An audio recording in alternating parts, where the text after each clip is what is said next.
astray. Right through the very heart of it, New York, New York. Freddie Scarrett, Global Deputy Head of Insurtech at Gallagher. What do you think the insurance industry looks like in 2030? We're going to make some great progress in terms of artificial intelligence by then, but is it going to radically transform our industry in 5 years? Probably not. Where do we think technology will have the biggest impact on costs in the next 5 years? It's got to be artificial intelligence, right? That's a huge topic of conversation here. Of course, we are in some sort of hype cycle around it, but the tangible benefits of it is clear. I think in particular, we're going to see a lot of work being done on automation. There has been a few conversations about agentic AI. I think where we are currently in the complex risk world, which I deal with at Gallagher, it's all going to be around getting our data in a position where we can layer on artificial intelligence tools to make pricing better. But it's not going to replace the underwriter in the next 5 years, but I think it's going to be a key area of investment. Hi, I'm Lisa Wardlaw, President and Founder of 360 Digital Immersion. If you could reinvent one part of the insurance journey, what would it be?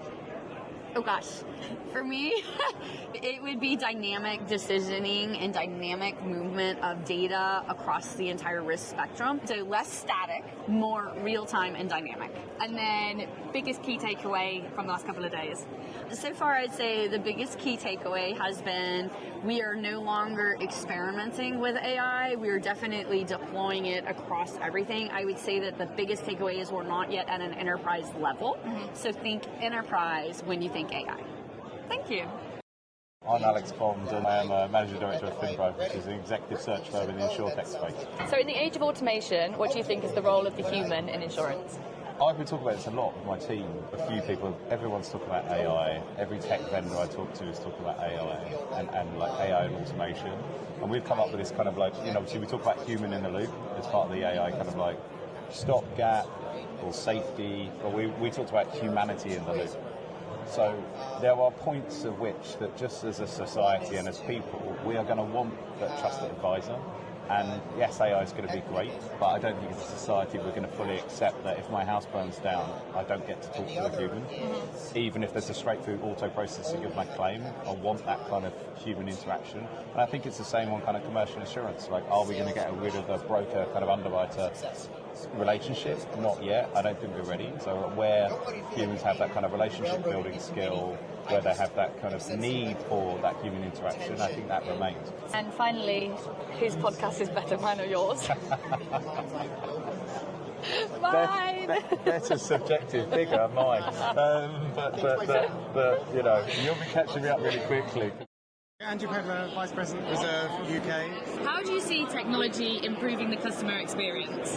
I think what we're going to see is a move towards mimicking the ability and operational transparency that we've seen in other industries. So that age-old cliche of if I am able to track my pizza delivery, my Amazon delivery to the minute, we should be able to do that within insurance.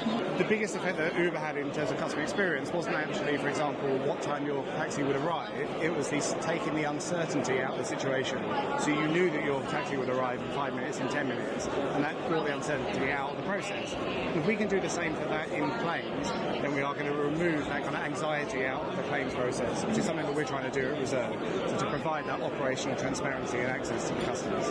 How much impact will technology have on bureaucracy in the near future?